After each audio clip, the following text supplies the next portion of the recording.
Di sebuah negeri yang jauh, terdapat tempat di mana keindahan sangatlah terasa. Dongeng menjadi nyata. Kehidupan kerajaan Nefza sangatlah damai, sejahtera, dan berbahagia di bawah kepemimpinan Raja Danya. Sang raja memiliki pangeran kecil bernama Pangeran Neva dari pernikahannya dengan Ratu Diana. Meskipun sang raja sangatlah baik dan bijaksana, namun ada saja yang membenci. Randolph adalah pembantu kepercayaan di istana, namun ia sangat membenci sang raja. Ia terobsesi untuk menyingkirkan sang raja dan menikahi Ratu Diana yang cantik jelita. Tetapi sebelum rencana Randolph terlaksana, Raja Damian pun mengetahuinya lebih dulu dan mengusir Randolph dari istana. Aku tidak menyangka kau tega berkhianat pada kerajaan ini. Kau berniat menghancurkan keluargaku. Hatimu sangat jahat, Randolph. Pergi dari istanaku, nyala kau. Aku sangat membencimu. Aku tidak suka dengan perlakuanmu. Cuma saja pembalasanku, Raja Sombong. Suamiku, aku takut Randolph merencanakan kejahatan untuk menghancurkan keluarga kita, atau bahkan menghancurkan kerajaan. Tenanglah Diana. Lebih baik kita fokus mengurus rakyat kita. Dan yang paling terpenting, pangeran kecil yang tampan satu ini. Sementara itu, di hutan gelap Orkan, Randolph merencanakan pembalasan dendamnya. Dia mempelajari buku mantra sakti untuk membalaskan sakit hatinya kepada Raja Damian. Tunggu pembalasan ku, Raja Sombong. Mungkin sekarang aku sengsara, tapi dengan buku ini aku akan menjadi sakti dan akan menghancurkan keluargamu. 2 bulan telah berlalu. Randolph kembali datang untuk membalaskan dendamnya kepada keluarga Raja Damian.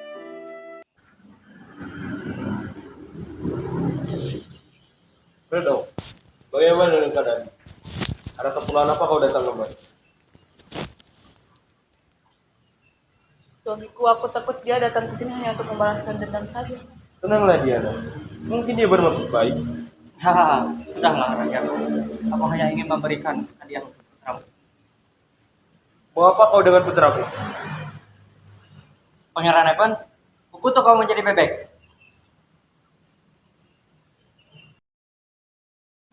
Keterlaluan. Penjaga, masukkan dia ke penjara. Hahaha, dia hanya akan kembali seperti semula setelah ada putri yang menciumnya dan mencintainya dengan tulus.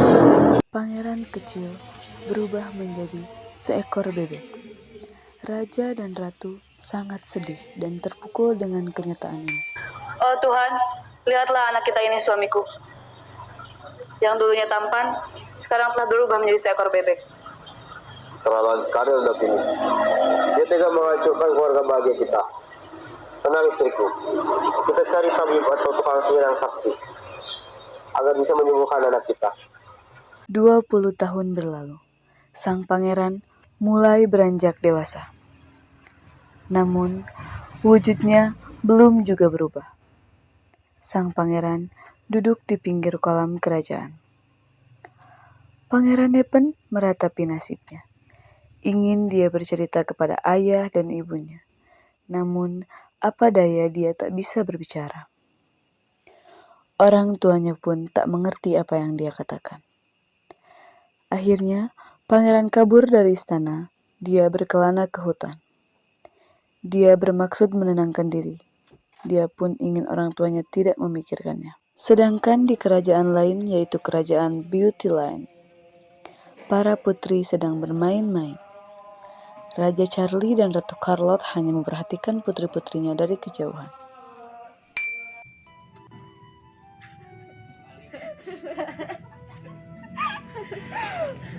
Ayah, ibu, ikutlah bergabung dengan kami. Iya, ayah, sini ayah, ibu. Putri kita sudah besar-besar ya. Iya benar Ratu, tak terasa mereka sudah sebesar ini. Kita juga semakin tua, siapa yang kelak menggantikan kita nanti untuk memimpin kerajaan? Lihatlah putri kita Flora. Walaupun dia anak bungsu, tetapi dia yang dewasa pemikiran. Benar juga rajaku, dia anak yang pantas untuk memimpin kerajaan ini. Tentu saja. Putri Jasmine dan Putri Roslyn mendengar kabar bahwa Putri Flora telah ditunjuk untuk menjadi ratu di istana. Keduanya pun iri kepada Putri Flora. Aku tidak setuju dengan keputusan ayah dan ibu yang memilih Flora menjadi ratu. Aku pun tidak setuju, aku lebih memilih kau menjadi ratu. Atau aku pun bersedia menerima kedudukan itu, karena aku adalah anak sulung mereka. Bagaimana kalau kita singkirkan dia? Caranya bagaimana? Ketik reg, spasi, bevet, bebek, ngepet. Bisakah kau serius? Bercanda, bagaimana kalau kita singkirkan dia ke hutan Orkan? Baiklah, rencana yang bagus. Kita rencanakan rencana ini besok. Kedua putri yang iri itu pun siap melaksanakan rencana jahatnya. Ayo jalan-jalan Flora, ikutlah dengan kami bermain di hutan. Iya Flora, ini adalah musim semi, di mana bunga-bunga indah sedang bermekaran. Perasaanku sedang tidak enak, lagi pula kakak tidak takut tersesat. Tenang, aku hafal kok jalannya.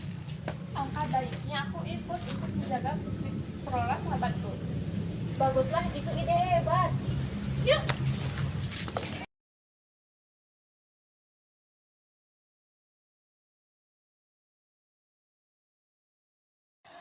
Putri Jasmine dan Putri Roslyn meninggalkan Putri Flora dan Putri Maureen di dalam hutan.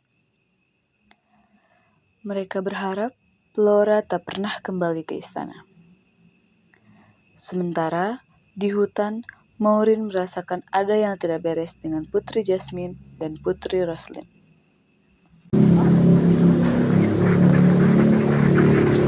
Flora, Maureen, kalian tunggu di sini. Aku akan mengambil air ke sungai. Jangan kemana-mana sebelum aku kembali ke sini. Apakah kalian akan meninggalkan kami? Jangan khawatir, kita tidak akan lama. Baiklah, jangan lama-lama kak. Sudahlah Maureen, lagi pula mereka hanya mengambil air. Ya, sudahlah, lekas kembali. Ya.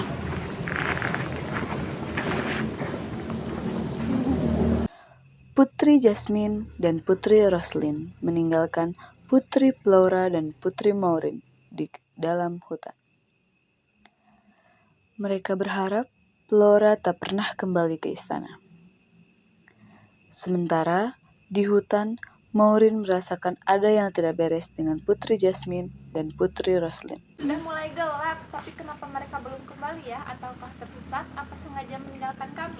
Aku juga berpikir demikian, tapi tidak boleh bersangka buruk. Tapi aku haus. Mari kita cari danau atau sungai untuk sumber air bersih untuk kita.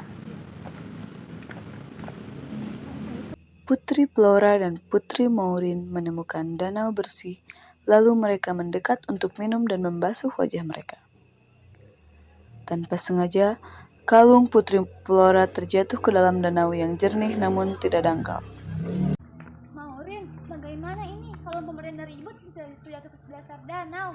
Maafkan aku, Putri, aku tidak bisa mengambilnya. Aku pun tidak bisa berenang. Tiba-tiba, ada seekor bebek yang ikut berbicara dan memotong pembicaraan mereka. Dia adalah bebek jelmaan Pangeran Neven. Aku bisa mengambil kalungmu Putri, tapi dengan satu syarat. Hah? Siapa yang berbicara? Hello, di sini kali. Bebek, kamu kayak yang berbicara? Bebek kok bisa bicara seperti manusia lagi? Oh iya, aku juga baru sadar bahasa dan perkataanku bisa kalian mengerti, padahal orang tuaku sendiri tidak bisa memahaminya. Ya sudah, bagaimana dengan tawaran tadi? Kau bisa mengambilkan kalungku, lalu apa syaratnya? Aku tidak meminta apa-apa, cukup ajak aku kemanapun kamu pergi dan jadikan aku sebagai suamimu. Hah? Suamiku? Bebek tak tahu diri, bebek jelek. Kita kan putri. Iya, kalian putri, putri yang dibuang. Beda tipis sama putri yang dibarter. Barter seperti di sinetron saja. Ah, apa bedanya? Ya sudahlah, jika kalian tidak mau menerima syarat dariku, aku akan pergi saja. Baiklah, baiklah. Aku akan terima syaratmu. Tapi putri, dia kan bebek jelek. Aku juga jijik melihatnya. Aku tahu dia hanya seorang bebek. Lagi pula, kita kan manusia. Kita bisa lari meninggalkannya. Baiklah, aku mengerti. Ya sudahlah, bebek. Kau bisa mengambilkan kalungku. Jika kau sudah mengambilkan kalungku, aku akan menikah denganmu. Baiklah, aku pegang janjimu. Sekarang juga aku akan mengambil kalungmu. Setelah kodok berhasil mengambil kalung Putri Flora yang terjatuh di dasar danau, lalu mengembalikannya ke sang putri, kodok itu pun ingin menagih janji sang putri. Namun, apa yang terjadi? Putri Flora lari dengan kencang bersama sahabatnya, Putri Maureen. Mereka meninggalkan kodok yang malang di pinggir danau sendirian. Sementara itu, di istana Beautyland, Raja Charlie dan Ratu Charlotte sangat khawatir dengan nasib putri bungsu dan sahabatnya. Ratu Charlotte terus menangis dan hanya bisa mengadu kepada suaminya, Raja Charlie. Ibu, ayah, maafkan kami. Ada apa anakku? Mengapa kau menangis? Flora dan Maureen, Bu. Ada apa dengan mereka? Mereka hilang di hutan. Bagaimana bisa? Mereka memaksa terlalu pergi jauh ke dalam hutan. Kita sudah mengingatkan, tetapi mereka tidak mau mendengar. Mereka membangkang keras kepala. Apa benar yang kalian katakan itu? Bagaimana ini? Tenang Ratu, jangan panik. Kita tahu putri bungsu kita adalah putri yang cerdas. Kita tunggu sampai besok. Jika dia belum kembali, biar prajurit kita yang mencarinya. Tapi aku khawatir. Tenang Ratu, tenang. Tunggu sebentar. Ada apa lagi, Putri? Apa kita tidak kelewatan untuk meninggalkan bebek itu? Kelewatan bagaimana?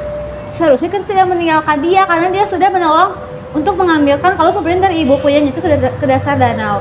Seharusnya kita berterima kasih, bukan meninggalkan begitu saja. Itu bukan sikap seorang putri. Emang kamu mau menikah sama bebek jelek itu? Emang kamu tidak jijik? Aku memang jijik, tapi janji harus ditepati. Ya sudahlah, kita balik lagi ke danau itu untuk menepati janji kita berdua. Sementara di pinggir danau, bebek jelmaan Pangeran Nepen sedang duduk menangis haru dengan nasib yang sangat malang. Dia berdoa dan terus bertasbih, mengharapkan kesabaran diberikan untuknya. Dia tahu Allah tidak tidur. Bebek, aku minta maaf ya. Seharusnya aku sudah pergi meninggalkanmu. Aku juga minta maaf ya, Bebek. Aku berhutang kepadamu. Mari kita menikah denganku. Akan aku tepati janji aku. Benarkah itu Putri? Kau mau menikah denganku? Tentu saja. Kita itu hanya seorang putri yang tersesat. Mana mungkin Putri menikahimu sedangkan orang tuanya belum tahu. Baiklah, akan kuantar kalian ke istana. Lalu aku dan Putri menikah di sana. Setuju. Lalu siapa akan namamu? Bebek.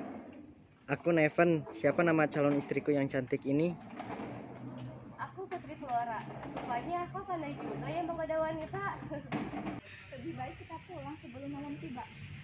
Baiklah, mari ikut aku. Kita keluar dari hutan ini. Udah ya, jangan nangis lagi. Benar itu mereka. Selamat. Ayah, ibu, anakku Flora, kemana saja kalian? Maaf Ratu, kita ditinggalkan dia. Maafkan aku, maafkan aku. Bangunlah anakku, segera minta maaf ke adikmu. Maafkan aku, Flora. Aku iri kepadamu karena kau menerima ketataan raja ini. Maafkan aku juga, Maureen. Aku telah membawamu ke masalah ini. Ngomong-ngomong, apa yang kamu bawa itu, Flora? Bebek itu mau kau apakan? Biar aku aja yang cerita. Putri, aku juga merindukan kerajaanku. Kau punya istana. Aku akan menunjukkan semuanya di sana. Lebih baik keluargamu ikut aku ke sana. Kita menikah di istanaku. Baiklah. 3 bulan anak kita menghilang tanpa kabar. Mungkin dia bosan dengan kehidupan istana. Tapi aku khawatir kepada dia. Ayah, ibu.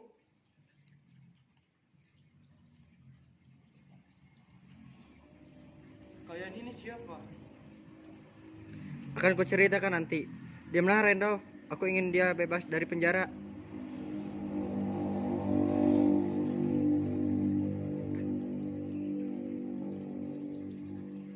Belum. Apa aku bercanda? Aku serius. Lihat Putri cantik itu. Dia akan menikah denganku. Malam ini juga. Semua ini berkat Randolph. Aku Flora.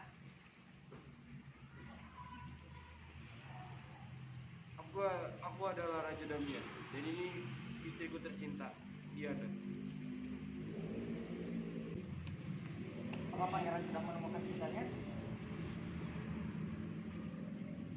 Akhirnya, Putri Plaura menikah dengan Pangeran Evan dan yang terjadi sangatlah mengejutkan. Ini wujud asliku setelah mendapat ciuman dari silang tulus.